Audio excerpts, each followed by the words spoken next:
Now we're rolling. Damage Plan MMA podcast. I am Jason. He is Zach. How you doing? We're good, man. We're all good, baby. 1 week and a wake up, right? 6 and a wake up?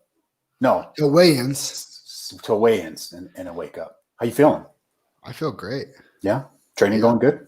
Everything's good, man. Everything's money. I went and trained with Jason South yesterday. How'd that go for you? It's you know what? Here's what I'm going to compare it to. You know how you talk to people that are scared and intimidated to go into the gym, that have never been into the gym to lift weights? Sure. And I always tell people, oh, it's nothing. Everybody's super nice. You can ask anybody questions. Everybody's super humble, because that's really how it is. Sure. Well, I'm on the reversed opposite of that, walking into an MMA gym, because it's not my world, but super humble, super nice. Everybody's respectful.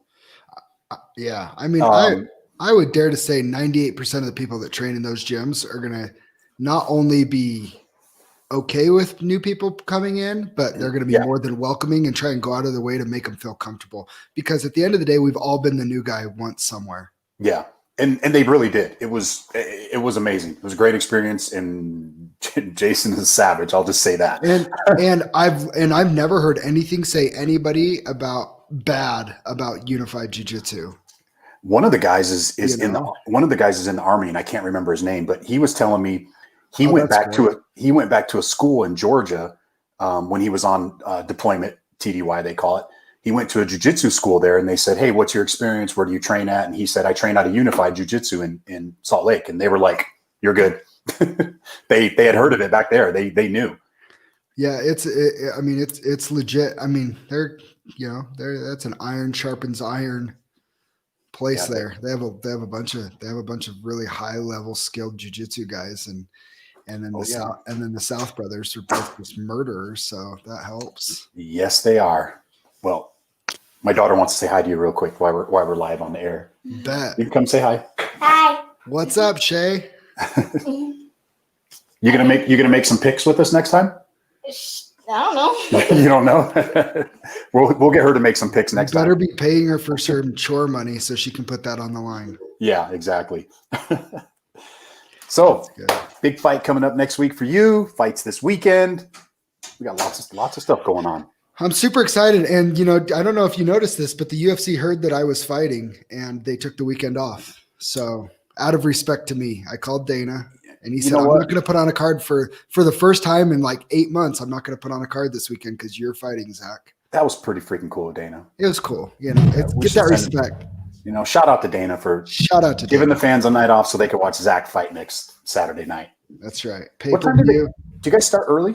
Yeah, dude, the fights are. I think the doors open at 4:30, and I think the fights are going to start open at 4. And I think the amateur fights start at 5:30.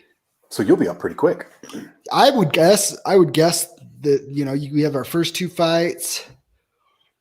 I would guess Cole Faust is probably walking out around 7:10. Yeah, 7:10, and then so that would put me. And I have the utmost faith in Cole. And so I'm guessing he finishes his opponent in the first round, who isn't Blanca anymore, by the way. I'm not taking a shot at Blanca or anybody. Yeah. He has a new opponent coming up from Vegas, but I don't think his new opponent knows what he signed up for. And, anyways, Cole get to finish there. And so I would guess my fight will be on around 7:25, 7:30 or 6:25, 6:30. Get done nice and early and watch the pros go at it. Yeah, man, it's gonna be so. We still have a couple fighter interviews to do. Yeah, well, like I just said, so Cole Faust is gonna come on next week. Cole Faust, okay. We need Zach Cavender Tomorrow. He's on it tomorrow at 2. William Dunkel's gonna be coming on next week at some point. Dunkel's coming on. I did talk with. We have a big surprise guest that's coming on next week. You're not gonna say it. You want me to? I mean, you can. I'll wait till he confirms it. Till he confirms a date and a time. All right, cool. Hayward Charles, we're just setting up. He's the one that's fighting Jason South. I've been messaging with him, so yeah, he said he's definitely interested in coming on. So. Yeah, so he's cool. He just added me on Instagram, so that so we'll have a handful, and it'll be good. He did mention that he's trying to get used to the whole podcast thing. I said, don't worry about it. majority of the guys are in the same boat. So yeah. So yeah, that's perfect. tomorrow will be fun though. 2 o'clock tomorrow. If you guys jump on here live. And don't forget 3 o'clock. 3 o'clock, we got Carson Hardman. Carson Hardman talking about his big fight out in Georgia. He got on the XFC tournament for 175 pounds or 170 pounds. So that's pretty exciting for him. Get a local guy out in that promotion. It's good. Hopefully he can make some waves in the tournament. I think he will. I like his first round matchup. I did a little research on the guy. I do too. I did the same.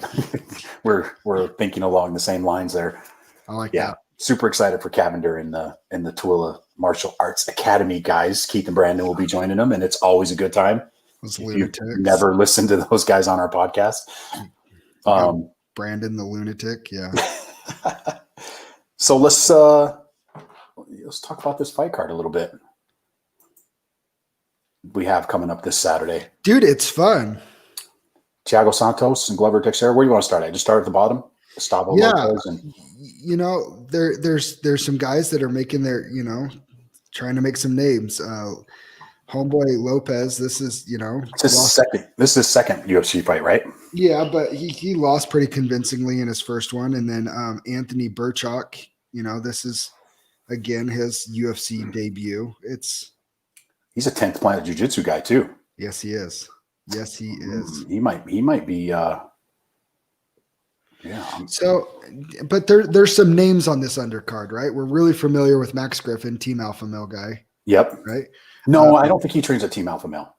Doesn't he? I think he trains at a different gym out down there. I could be wrong. Is it show it on there, Team Alpha Male? I thought it was something else. It's MMA Gold Fight Team. Oh, he just happens to be in Sacramento. It's in Sacramento. Yeah. Okay, well, whatever. Well, close enough. Whatever, Max Griffin. You ghosted us, so yeah.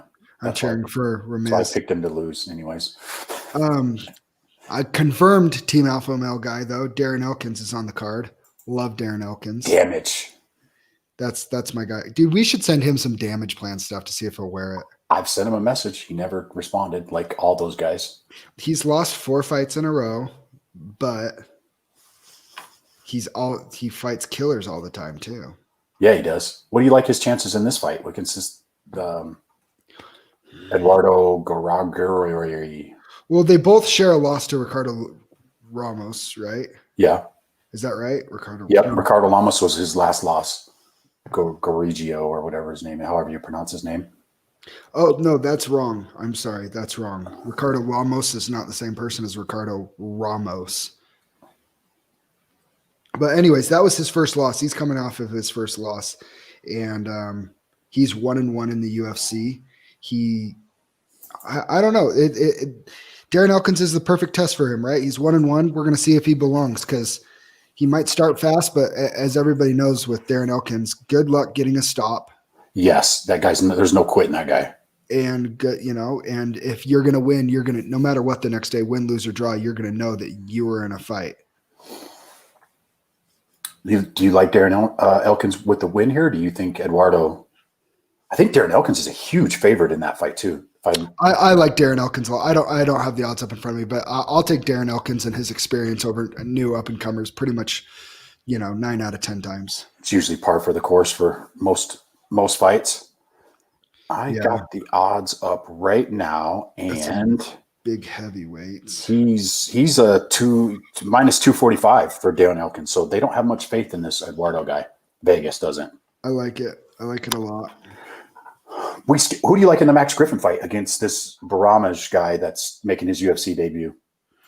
I kind of like Baramaj just from the standpoint of, Max has been around a while, but he's hasn't had a lot of success lately. Right? He hasn't, and Ramos is he's been fighting in the LFA. 4, 5, 6, 7, 8, 9. He's had 9 fights in the UFC. He's 3-6. Yeah. At some point, you just have to say, you know what? You're a good fighter. You're a tough guy. You're a tough fighter. It's getting pretty close to the show's almost over for this guy unless he can run together a string of wins. My only thing that goes towards Max Griffin on this fight is he kind of has to win this fight. Yeah, or it's probably getting close to the end of the road for him, so we might see a little bit more urgency. But lost to Colby Covington, and that's fine. But he's lost some split decisions and unanimous decisions to guys that. It's whatever. I mean, he has one good win, and that's Mike Perry. I mean, I wouldn't even call that a good win, but it's a good win. Well, you got to be fair to the guy. It is a good win. Mike Perry's he's a staple of that division. Like, that's a good fight. This Ramirez guy, his 8 wins, all by submission. I see, and that's what I'm looking at though. Go look at all of Max Griffin's fights. He's been in 9 fights in the UFC, right? Yeah, and I don't think he's been stopped, has he? Colby Covington stopped him. So Colby stopped him via ground and pound, his first fight in the UFC. Then he beat a guy by punches in under a minute, and then it's 7 straight decisions. Yeah, I don't think it's just that's just underwhelming. He will be the bigger fighter too. Griffin is going to be bigger, but I watched a little bit of tape on this Ramirez guy, and I like leaning towards these guys that are coming out of the LFA because I know he's fought some tough competition coming out of the LFA. Well, I mean, obviously it's not UFC level, but he's fought some decent competition. I would argue that a lot of those LFA up and comers that you see those guys that are like 3, 4, 5 fights in LFA. Yeah, I'd take those guys against a lot of the lower end UFC guys. My man James, what's up, James? Elkins via decision for him. Eduardo struggles against guys with similar style to Darren. Like it. That's astute observation, James. I don't know why we don't have you on here, James, breaking this down with us. Well, that could change real quick. Yeah. Yeah, it's what's up, Tanner? Hey, happy birthday, bro. Yeah, happy birthday, Tanner. Shout out to Tanner, man. Oh yeah, happy birthday, man. Yeah, Darren Elkins for sure. The guy that Max is fighting, I just think Max. I took Ramirez as an underdog. I think he gets submitted. I think Ramirez can get the submission there. We have an undefeated heavyweight in the next fight, Alexander Romanov. Yeah, he's a stud. And I don't know if you go look at it's not that he's undefeated. He's 12-0 with 12 finishes. Yeah, arm triangle, slam, punches, choke, forearm choke. This guy's no joke. He's got that killer instinct, that's for sure. And he's a big frame, bro. Yeah, 6'2". 6'2", 261 his last win. So he's every bit a legit heavyweight. And what are the odds on this one for him? He's like minus 435. Okay, because I was going to say, I don't know how big of a heavyweight he is, but the guy that he's fighting, they're about 6s. They're about the same size. Yeah, but this guy he lost to Steven Struve, and I don't mean to be really mean to Steven Struve, but yeah, you know where I'm going with this. Yeah, I think Romanov's he's going to be one to look out for in the heavyweight division. So he's getting served up here. So I'll take Romanov by finish. Hell yeah! I like Bevan Lewis versus Trevin Giles. That's a fun fight. We most recently saw our guy Bevan Lewis. That should be a good fight against Daquan Townsend. I like Bevan Lewis. He's been active lately. He fought earlier this year once, and then fought last. I don't know. I think that's a fun fight. I like his fighting style. Odds wise, that's a pretty even fight too. That should be a good fight. I think it's a really good fight. And then you have Trevin Giles, who his last win was a split decision win over James Krause. Yeah, that James took out of weight class and on 6 days notice or something crazy like that again. Yep. And he's tough. I like both guys. Yeah, I don't really have a lean either way on either one of those guys. I'm probably going to lean more Bevan Lewis on that one if I have to make a pick. I actually think I like Giles in that one a little bit, but it's a coin flip. Yeah. As the odds say, it is a coin flip. I just Bevan Giles, if you look at both of their resumes, I think he has the more impressive victories. And I think if you can beat James Krause, like you're automatically in my eyes, like you're legit. Yeah. Because James is no punk. I love James Krause. How about Giga Chikadze taking a show? He just fought 2 weeks ago, 3 weeks ago. I like Chigan. This guy is going to get this Jamie Simmons guy. I think is going to be in a. Is this not like an Alaska thing all over again? I don't mean to get really mean. No, he fought in LFA. That's not fair. He did, but he lost in 13 seconds. Oh man. Yeah, I didn't do any research on this kid. I don't know about it, but I know he's going to have his hands full. And I'll bet you anything that Afro Samurai guy loses. What a dumb nickname. I'm going to go with first round knockout on this one. Yeah, me too. If I'm a betting man, which I am going Hey, to bet. You stole my line. That's my line. I've been listening to your podcast. It's pretty good. Rumor has it. It's been doing okay. Rumor has it. Yeah, picks have been going pretty good. No, I like it. I like that a lot. Women's fight. It should be a good one. Claudia Gadelha. I'm actually pretty intrigued with this women's fight because I like Claudia, fan of hers. I don't think she won her last fight against Angela Hill. I mean, I know the judges gave it to her, but I thought it was a bad decision. You had money on Claudia and you liked the decision, but you thought that she lost as well. I did as well. Yes. And I feel like this is a tough matchup for her because I think that Jan is just, man, she's good. She's good. Her output is going to be extremely high. Her stand up. If Claudia Gadelha can use her wrestling, which she hasn't really used in any of her recent fights, why is that? I could see that maybe being a little bit different, but I think Jan's just going to be too much for her. I agree. I really do. I agree. She's on a 10-fight win streak. She did beat. Who's the favorites? Jan. It's switched too. Actually, Claudia was the favorite at one point, and it's shifted. Interesting. Yeah. Throughout the week, but I threw Jan in a parlay with Brendan Allen and Tanner Bozer. I did a parlay with those three. Oh, so let's go right into the next fight. You like over Ian Heinzek. Yeah, I like Brendan Allen. I mean, Ian Heinzek, he's got a cool story. Was in prison, went to Rikers Island for a little bit. He's tough as nails. Holds a win over our boy Kevin Holland. Tom Breeze, Contender Series guy, LFA guy, long LFA experience. This could be fight of the night because Brendan Allen's has a loss to Trevin Giles, who's also on this card. That's pretty cool in his third UFC. MMA. Yeah.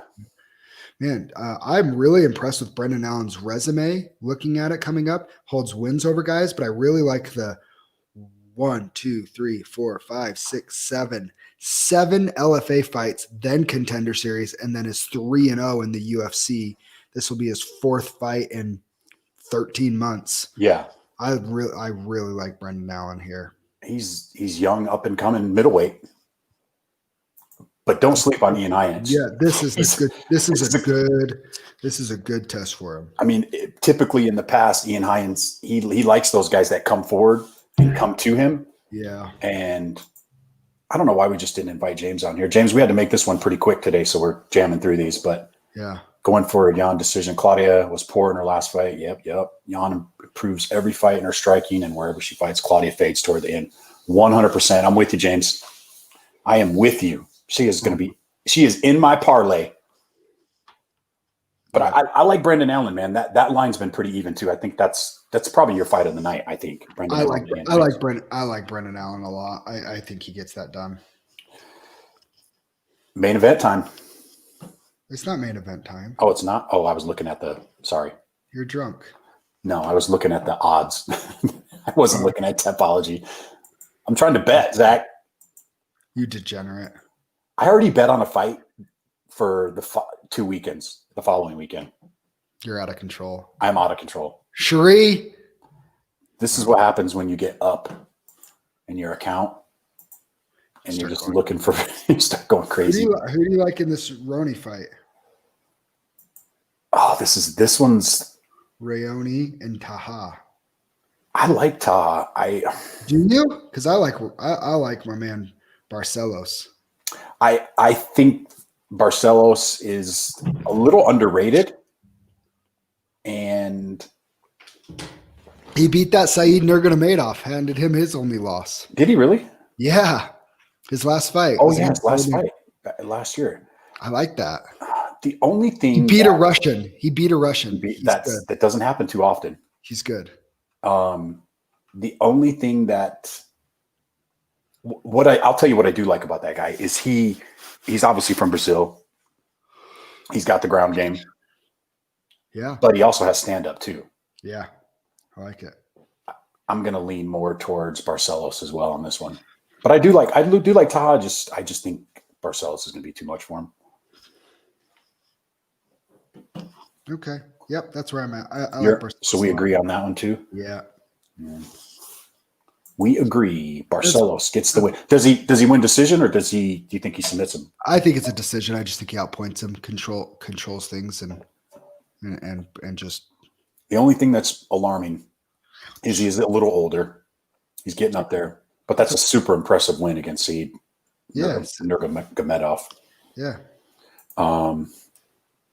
Co-main event time. Yes. Andre Arlovski against up-and-comer Tanner Bowser. So there's an awful lot of red on the last handful of Arlovski's fights. There is. Since January 1st of 2016, he has lost, but they're all a lot of them are to really good fighters. Lost to Stipe, lost to Overeem, lost to Josh Barnett, lost to Francis, lost to Marcin Tybura, lost to Tai Tuivasa, which I actually think he won that fight. I remember as a fan of Tai Tuivasa during that fight, I thought that he lost. He has a lot of losses. Yeah. And then his wins are all unanimous decisions. He has 4 wins in the last. I like Tanner Bowser. Right. So in 13 fights, he has 4 wins. He's 4-9 in his last 13 fights. And the only times he wins is by decision. It's like he just doesn't have the big knockout power to knock out these young lions anymore. Which he's going up against a young lion. And he's not just a young lion. Like I think that Tanner Bowser is – I think he's a guy that really could make a charge into the top 7 or 8 of the UFC heavyweight division here. Yeah. I love the way he fights. He's patient. He's calculated. He waits for his spots. For being a guy that's 6'2", weighing in at, not like a big heavyweight, 235, but 6'2", his footwork and his movement is so good. And they say he's kind of a slow starter. I don't really see a slow starter as somebody that's being calculated and getting his reads and getting his timing. And he does it in a way that he doesn't put himself in danger, but he's moving in and out, and he moves a lot. And he kind of has this, it's not even a flow, but it's like this bouncy, movement that I really like his style. And I think he's going to have a lot of success. His big thing is he fights these bigger guys is just not getting clipped, right? Because he's going to be fighting guys that are 30, 40 pounds bigger than him. Yep. But his speed advantage, I think he until he gets to elite heavyweights, I think he beats all the middle of the road to lower end heavyweights pretty soundly. And unfortunately, at this point of Andre Arlovski's career, Andre's he's not the he is the former UFC heavyweight champ, but that was a long time ago. Do you see this? You see Bowser finishing him, or do you see this going to decision? I do. I think Tanner Bowser actually does finish Arlovski, and he's been pretty durable. But he has shown, against heavy hitters, they can put him away. And Jardine Rosenstruck put him away pretty early. Francis put him away. I mean, he doesn't get put away a lot, but I feel like against the really hard hitters, it can happen. And I don't like this fight for Andre, unfortunately, because I'm a big fan of his. I am too. I think you and I both have talked about Tanner Bowser, and we like this guy. Yeah, for sure. Main event, baby. Thiago Santos and Glover Teixeira. What do you think on this one? So I'm going to preview this by saying everybody talks about the Reyes-John Jones fight, that Reyes beat John or whatever. I actually didn't have a problem with that judge's decision. In the moment, I thought the Reyes won, went back and watched the fight, and I actually I changed my mind on that, and I give John Jones that 48-47 decision. The Thiago Santos fight, I do not. I've rewatched that fight 3 or 4 times, and I think Thiago Santos beat John Jones. I do too. He worked for 5 rounds and came at John for 5 rounds. And I thought he inflicted the more of the damage and everything. So I obviously think very, very highly of Thiago Santos. And I actually happen to think that he is the best 205er on the planet right now. And I think I can fairly say that considering his last win was against Jan. He knocked out Jan. So I'm going Thiago Santos, but it's like Glover Teixeira just won't die. He's been on a good run too. And he just keeps beating dudes. Yeah. He beats guys that you're looking at it and you're thinking, you know, Carl, I mean, he was on not a skid, but, you know, lost 3 out of 5, and they give him to Carl Robertson, arm triangle choke, first round, ball game, cool. Ian Kutalaba, give him the super aggressive young lion to, you know, kind of put him away, put Glover down, you know, kind of whatever. No, he just takes his back, chokes him out. Nikita Kirlov, right, beats him in a split decision, super, super durable. And then, you know, earlier this year, literally beat the teeth out of Anthony Smith. Yeah. And that was the one that I was like, he's still got it.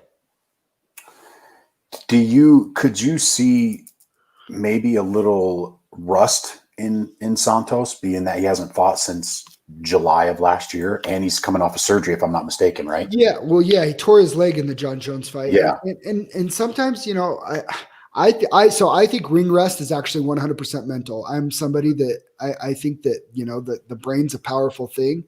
And if ring rust is a concern of his, yeah, then it'll show in the fight. If it's not, it won't. Cause I mean, I don't know about you. So like, I'm just sitting here going, these are professional fighters, right? Yeah.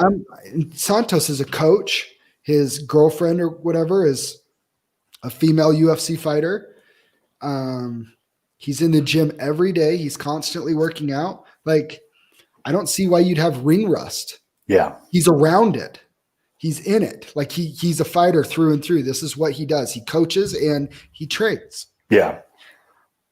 From talking from personal experience, I fought 3 times in 11 months from my last fight. That was my 3rd fight in 11 months. And I felt really good that 3rd time going in. I felt more comfortable because I've been more active. But yeah, what makes me comfortable is if I'm taking 3 fights in 11 months, that means I'm pretty much in training camp for, you know, I'm training for a fight almost throughout that whole 11 months too. Right. Yeah. Yeah. Well, I haven't fought since February. So we're talking 9 months and almost a 9-month layoff from the cage. I'm not worried about ring rust. I've been in the gym the whole time. Yeah. You've been training the whole time.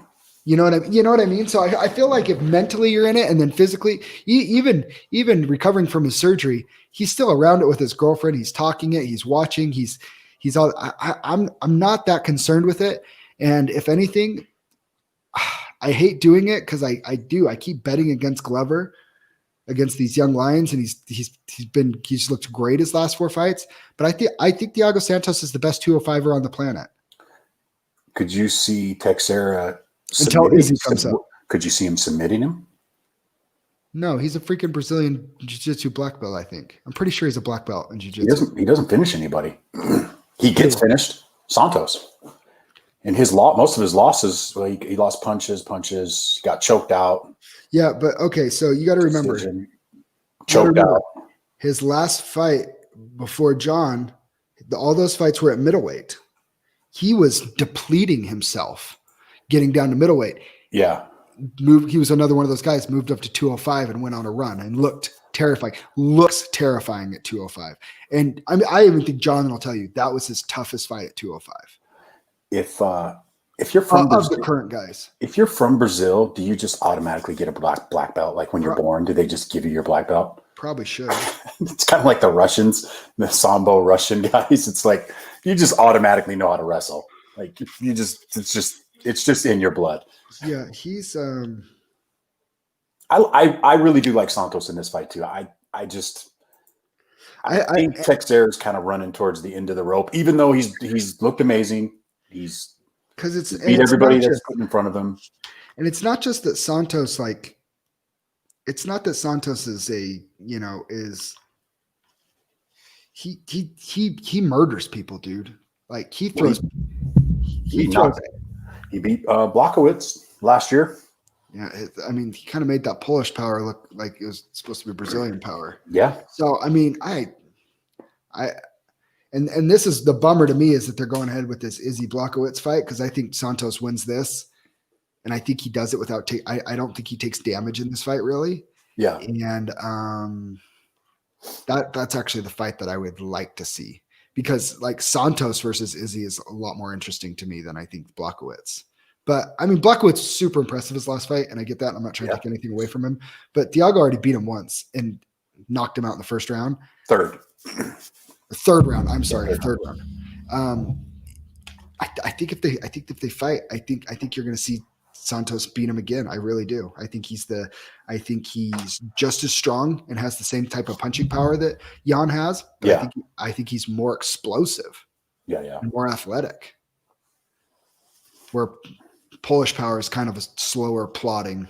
So you're probably leaning the way my man James with Santos. He's got James. He's got Santos winning in the third round. So I like the over 1.5 is absolutely probably the bet to go. Absolutely. If you're a betting man, it's like we are 155.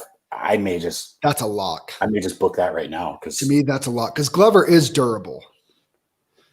And the other thing that I actually really like about Santos, he's not some crazy wild berserker. He is skilled and he is calculated, and you see a lot of his finishes come in the second, third round. Yeah.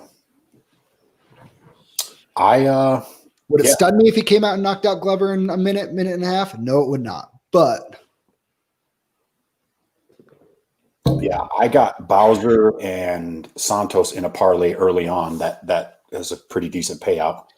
I don't have it right in front of me. You want me to tell you who I bet on real quick before we get off? Yes. I took Ramez as an underdog at plus 140. It's down to plus 110 now. So I got in on him early. Good pick. I'm on Brendan Allen. Yep. I got Thiago Santos and Bowser in a parlay. I like it. I got Devontae Adams over 79.5 yards tonight. No Aaron Jones. I got my other parlay. I got Jan, Bowser, and I took Bevan Lewis. So I took, those. I got a three team parlay with those three: Jan, Bowser, and Lewis. And I think I'm going to go on the. I think I'm going to lay a little bit on the over 1.5 in the Santos. Like that. Those are. And I'm probably done betting on this week. That's probably wise. Did you bet on the election? No comment. Oh, my bet's still sitting out there. Holy crap. What a mess. Holy crap, what a mess. I may or may not have put a little bit of money on our current president. And then when the odds flipped, I may or may not have put a little bit of money on what looks like is going to be the new president to guarantee a payout either way. I should have, if I was smart, when it was like plus 900 for Biden, I should have went in and yeah. I got a little bit in on President Trump when he was like plus 165. Yeah. And then when it flipped and I'm like, oh, this is sweet. I did have the idea of, well, if something weird happens and it's election and I literally don't trust Republicans or Democrats when it comes to this type of stuff, I could just guarantee a win either way because Biden's like plus like 280 right now. And so I may or may not have put some money on Biden so I could just sit back and take my profits with whoever wins and big smile on my face, and life moves on regardless of who's the president of the United States. Isn't it crazy, like watching social media, how fired up people get, and they're watching these news channels and they're all telling you different things. It's like, I just had to turn it off. I couldn't get wrapped up in it anymore. James is lucky he doesn't have to worry about that stuff over there. No, but at the same time, it's what makes America, America, right? All I will say is this, for anybody that's listening and for anybody that cares about my opinion, which you probably shouldn't, especially when it comes to politics. I don't subscribe to being like, I don't care for the hardcore Republicans that hate Democrats, that think Democrats are the whole problem of the world, and vice versa. I don't subscribe to all the hardcore Democrats that think the Republicans have broken everything and are the problem in the world. I think both sides are the problem, and the fact that there's only two is a giant problem. And I think that 80% of the country is a lot more in the middle, but the 10% extremists on the left and the 10% extremists on the right make the most noise and make us look like a bunch of lunatics and idiots. 100%. So all that being said is, I know that no matter which side wins, it negatively affects people on the other side. And people feel the way that they do for a reason. Yeah. For example, I have friends who said that as Hispanics in this community are not comfortable with President Trump as the president because they feel like it's threatening to some of their freedoms and their family who have had people, kids of illegal immigrants talk about them getting deported or whatever. And they take that personally. And I understand, like, I think I would take that a little personally too. That they said, people that we know and love are voting against this. Don't they realize that it's damaging and hurting me and my family? But, see you, Shay. I understand that. And I understand. And then I've had friends in the gay community who said, Trump said things about trying to fight gay marriage stuff. And they're like, they're trying to take away my right to be married and stuff like that. And they feel like that's a real threat, and those feelings, that's okay. And they're valid in those concerns. But then there's the other side too. Like I know people, and you're a veteran. I know people that are worried about the safety of their sons and husbands and brothers and sisters who are overseas serving our country. And President Trump's done a phenomenal job making them feel safe and secure. Yeah. And they're worried about the safety if a Democratic president comes in, on the effects that it's going to have on our men and women serving the country on the other side, that are valid concerns. No matter who gets elected or which party gets elected, somebody gets affected negatively. Yeah. And none of it's fair. It's just the way it is. We all have to take our turn as it flips from Republican to Democrat to Republican, and it flips, and we do this wave. We kind of all have to take our turn. And at the end of the day, if you take care of you and yourself and your family, and your loved ones and friends and circle, and just be a good person, be nice to everybody, I genuinely believe that it's all going to be okay. Partridge 2024. I've had some people write me in. It's not the worst idea ever. Write it in, baby. Write it in. Just write me in. I had to get off social media because some people get a little too worked up over this stuff, and it's like, you know what? I learned my lesson. I met somebody that was, I say, a valuable friend and relationship on my mission. Yeah. In Washington, D.C. I was on my mission in Virginia for the Church of Jesus Christ of Latter-day Saints. And I met somebody, and we used to, over the Obama Mitt Romney election, we fought to the point where we don't speak anymore. And I've tried to reach out, and he won't talk to me. He's never returned my phone calls, text messages on Facebook. And that friendship is probably gone forever. And that's somebody that a relationship that I valued, and I lost it over politics. And then the worst part is I lost it over something, fighting for Mitt Romney. I don't even like Mitt Romney anymore. I wouldn't even vote for Mitt Romney anymore. You know what I mean? So it's like, and that was a unfortunate but valuable lesson, because I was like, regardless of who won that election, we've moved past it. We've had another president, probably have two presidents since then. Yeah. And the Obama years for me were a blip in the radar, but I lost somebody that should have been a good relationship for the rest of my life over Yeah. it. It's not worth it, people. It's not just worth it. It really isn't. I mean, thank goodness. No, I'm just kidding. I was going to say that one. All right. Well, I guess that wraps up our little chat for today. It was a little quick one today. So Go Lions. quick. Yes. Go Lions, baby. Who are they playing this week? I don't know. They probably have a bye. No, they're going to play and they're going to lose because we have no Matt Stafford. They're going to get up by they'll be up. No, they won't. We won't even get up. We won't even get up because we don't have Stafford. They're still going to get up. They're still going to get up. Nope. See you guys next week. Bye. Yeah. Thanks.